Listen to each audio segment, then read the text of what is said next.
Muito bem, voltamos com o segundo bloco do Superi Notícias desta segunda-feira, dia 15 de janeiro. E como eu disse na passagem de bloco da primeira parte para a segunda parte do jornal desta segunda-feira, recebo aqui no estúdio da Superi TV, em especial ao jornal Superi Notícias, Raisson Renan, ele que é administrador e especialista em finanças e que vai estar aqui para poder, na verdade, ele já está aqui, para poder falar de um assunto que é pouco debatido e eu tenho certeza que você vai se interessar, porque mexe com todo mundo, mexe com todas as áreas, com todas as classes.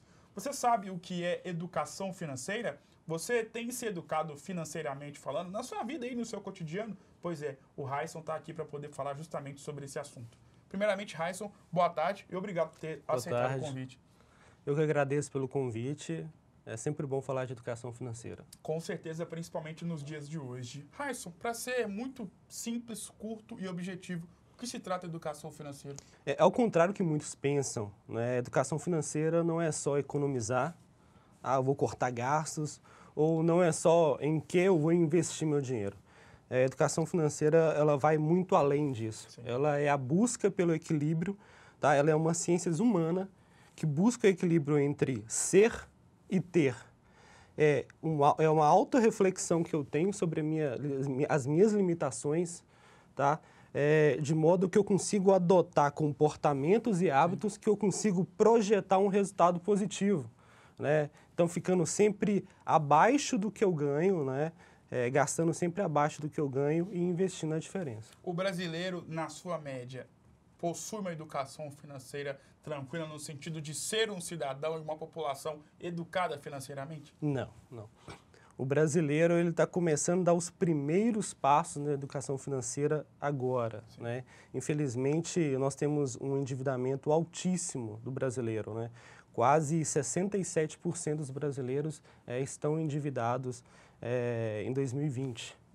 Então, foi quando a crise veio, né? Quando a maré abaixou, que a gente viu quem estava nu, né? Que é uma frase bastante conhecida nesse ramo, né? Então, isso trouxe muitas pessoas a procurarem, a buscar aprender mais sobre educação financeira. E dentro dessas dívidas, né, desse processo de endividamento, como você mesmo disse, cerca de 67% da população brasileira está endividada. Isso aí varia da dívida ali simples, tranquila, da fatura do cartão de crédito, até um endividamento muito maior, um endividamento altíssimo de grandes empresas, enfim. Exatamente. Está incluso, né, nessa conta aquela fatura que vence no final do mês, né? Então, todo mundo que usa o cartão de crédito acaba estando dentro dessa conta. Mas muitas pessoas estão pagando juros rotativos, né, parcelando aquela fatura de cartão de crédito, pagando juros altíssimos, né, e começa a rolar aquela bola de neve pela falta de educação financeira, né, por não se organizar, não planejar os seus gastos da maneira correta. E sobre essa questão da educação financeira, eu penso que ela é muito interessante, porque como eu disse no início do nosso bate-papo, imagino que você que tem propriedade, muito mais do que eu para poder falar sobre o assunto, há de concordar, que ela atinge todas as classes, seja do mais pobre até o mais rico, todos nós devemos ter uma educação financeira. E sobre a questão desse processo de endividamento do brasileiro, nós sabemos, né, estamos vivendo ainda, convivendo com uma pandemia que afetou principalmente a área da saúde e também, claro, a área da economia. O ano de 2020 talvez ajudou, e tudo que aconteceu no ano de 2020 ajudou para esse processo maior de endividamento da população brasileira? Ajudou. Porque todo imprevisto, né, o que gera o endividamento é o imprevisto. Sim. Né? A pessoa, na hora que ela vai fazer uma conta, né, ela parcela de N vezes, né? O que ela está interessado não é o montante que ela vai pagar no final, é se aquele valor da parcela cabe no orçamento dela. Então, se ela recebe um salário mínimo, vamos supor que ela recebe ali R$ 1.500, ela faz aquele tanto de parcelamento, né? Ela se compromete 80%, 90% da sua fatura de cartão, da sua renda, ela compromete ali uma parcela de 500 de um carro e tudo mais, só que ela não conta com um fator do imprevisto. Claro. E quando vem aquilo que a gente não está prevendo, impacta, né, a perda de emprego, né, algum imprevisto de saúde, e a pessoa não tem uma reserva para suprir naquele momento, ela acaba buscando se endividar mais para poder suprir e entra numa bola de neve que vai gerando um problema que só cresce, né? Que é a questão do endividamento. A pessoa se afunda em dívidas porque ela não levou em consideração ter uma reserva para o imprevisto. O brasileiro, ele não trabalha com o imprevisto. Educação financeira para pequenos e médios empresários, porque a gente sabe que para a classe que faz parte dos grandes empresários, não atinge tanto aqui em Governador Valadares e mais as grandes empresas espalhadas pelo Brasil, por mais que aqui em Valadares tenhamos várias gigantescas empresas. Várias não, temos algumas grandes empresas, mas educação financeira para pequenos e médios empresários, como é que ela atua nessa área? Bem, há uma certa semelhança, né, entre a empresa e nós, né, que a gente tem que conseguir, né, administrar os nossos recursos, né, administrar mais gastando menos. E o empresário, ele precisa conviver com isso. E acaba que o empresário, ele acaba se endividando, né, buscando o seu capital de giro sempre através de capital de terceiros, né? Sim. Então, ele pega uma parte muito grande do lucro da empresa, ele não mantém, principalmente o empresário pequeno, né, o microempreendedor. Da lojinha de bijuteria, de uma lanchonete, um galchão. Então, ele tem uma preocupação em manter um estoque muito alto, né, e uma preocupação de tentar tirar uma parte grande do lucro, né, para ele. E acaba não deixando nada ali de caixa para a empresa, né? Mesma coisa, vem um momento ruim, ele não tem caixa, né, para poder manter a empresa, né? Então a empresa não consegue sobreviver sem vendas, né, por um período. Então a empresa é importante para o empresário, assim como uma pessoa comum, manter essa reserva, um capital, né, para suprir a empresa, né, ou suprir num momento de dificuldade. Qual que tem sido, agora para a gente poder voltar nas pessoas físicas, no cômputo geral, qual que é o grande vilão? De fato é o cartão de crédito, justamente pelo motivo que você citou no início do nosso bate-papo, que o brasileiro, em média, não possui uma educação financeira adequada, e a questão do cartão de crédito, eu tenho visto, li vários fóruns, vários artigos, de que o cartão de crédito mal usado talvez seja o grande vilão dos brasileiros. Não é o cartão de crédito que é o vilão. A gente está acostumado a ver aquelas cenas drásticas, né, da pessoa cortando, quebrando um cartão. Não é. Desde no início, né, como eu falei, que é uma compreensão, né, entre ser e ter, né, esse equilíbrio. Quando eu entendo as minhas limitações, né, quando eu passo a planejar os meus gastos, quando eu passo a gastar com qualidade, né, e entender aquilo que é essencial para mim, o cartão, ele não é um vilão. Ele é uma ferramenta até que auxilia. Claro. Sabe por quê? Geralmente, muitas pessoas têm dificuldade de controlar os gastos. Você tem que anotar tudo, você tem que registrar tudo que você está gastando. E não é todo mundo que tem afinidade para isso, né? Quem é mais, aquelas pessoas mais sistemáticas, assim, tem, né? Agora tem outras pessoas que não têm, né, perfil para isso. E o cartão, quando ela passa a utilizar mais o cartão, ela tem um registro dos gastos dela. Então, ela consegue avaliar, ver o que ela está gastando, né, e começar a atuar. Poxa, realmente eu precisei disso aqui? Claro. Nossa, eu exagerei nesse item.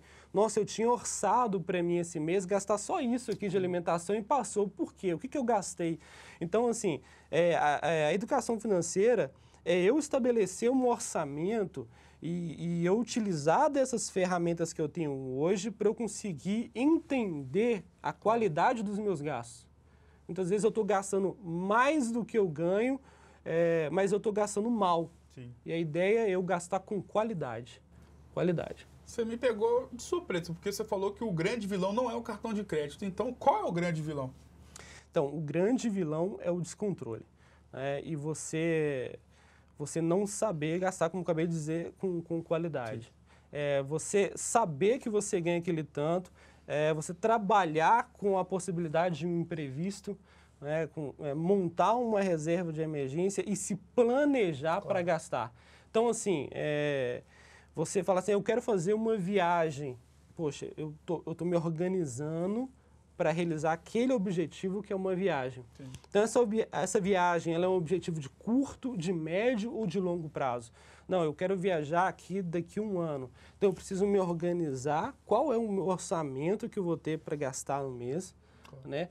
Qual é o valor que eu preciso separar para quando eu chegar naquela época de viajar, eu ter aquele recurso? Com certeza. Então, o grande vilão é a desorganização. Eu preciso aprender a me organizar, eu preciso aprender a refletir aquilo que é essencial para mim. Tem coisas que é supérfluo para você e não é para mim. Mas isso, quem vai dizer sou eu. Você vai encontrar na internet vários modelos, né, para você se organizar financeiramente. Não existe um modelo único. É aquele que se adapta àquilo que é importante para você. Quando você mantém um objetivo que é importante para você, de curto, médio e longo prazo, você tem mais foco. Então, você começa a se organizar para que você realize aquele objetivo. E, na verdade, o que acontece é que chega, vamos viajar esse carnaval? Nossa, vamos, em cima da hora a pessoa não tem recurso. Então, não, mas tem um cartão de crédito aqui, tem aqui, eu pego emprestado com meu irmão, isso, e vai e viaja. E quando a pessoa volta, vai lá, fica 3, 4 dias e depois fica pagando aquilo. Ou seja, você precisa planejar.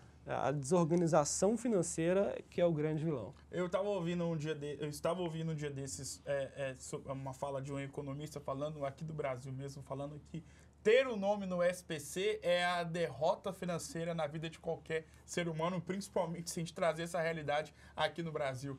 Ter o nome no SPC, ter o seu nome cadastrado nesse registro, de fato é a grande derrota para uma pessoa e talvez seja a maior evidência de que uma pessoa não teve e não tem a educação financeira ou adequada, ou ter o nome no SPC não é esse grande vilão que eu também já ouvi de vários especialistas. Não é. Hoje em dia a pessoa esquece de pagar uma fatura e o nome vai. Não, isso, você tem que procurar, né, o seu nome apareceu nesses cadastros, você tem que procurar solucionar esse problema. Não é um vilão, a sua vida não acabou. É porque quando você soluciona, paga, ele sai. Sai. Então porque você, em algum momento, você se descontrolou, né, e você precisa parar tudo, né, de novo, planejar, se reorganizar e solucionar esse problema. Não é um vilão, a vida não acaba aí. O seu nome foi para um desses cadastros, que você precisa mesmo fazer parar e refletir onde eu errei, né? Buscar a solução para isso, né? E uma forma que daqui para frente eu não esse erro não volta a acontecer. Vou utilizar uma expressão até popular. A maré está para até engasguei. A maré está para frente. Ai, engasguei de novo. Eu queria saber de você, vou até parar de tentar falar essa expressão popular. Mas eu queria saber de você relacionado à questão dos investimentos. E aí eu quero entrar, para a gente poder finalizar nosso bate-papo, não só nos investimentos, nos grandes empresários, mas os investimentos, às vezes, de uma pessoa que tem um pequeno comércio ou um médio comércio. É um momento interessante de se fazer o investimento, ou neste momento, 2021, ainda não temos nenhum tipo de perspectiva, nenhuma perspectiva de que a pandemia vai passar, que a vacina vai ser colocada em todo mundo. É bom investir neste momento ou ainda não é o momento? É uma pergunta bastante complexa. Assim, eu acredito que toda crise ela gera oportunidades. Então, se a gente está numa crise, é o momento de você olhar para o seu negócio e, com bastante reflexão, com bastante análise, tentar identificar as oportunidades. Sim. Toda crise, ela gera oportunidades. Quais são as oportunidades que eu estou perdendo com essa crise? Se você conseguir identificar quais são essas oportunidades no seu negócio, aí você pode, sim, investir, mesmo porque, por causa da crise, a gente está tendo uma facilidade maior do crédito, claro, né, para essas empresas.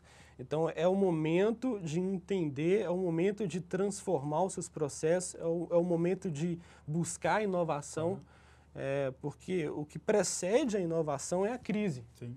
Então, assim, se você é dono de um restaurante, né, então vai passar, nunca utilizou, não sabe nem mexer no celular, né, aquele empresário, não, agora vai passar a buscar, a compreender, utilizar os aplicativos, o delivery.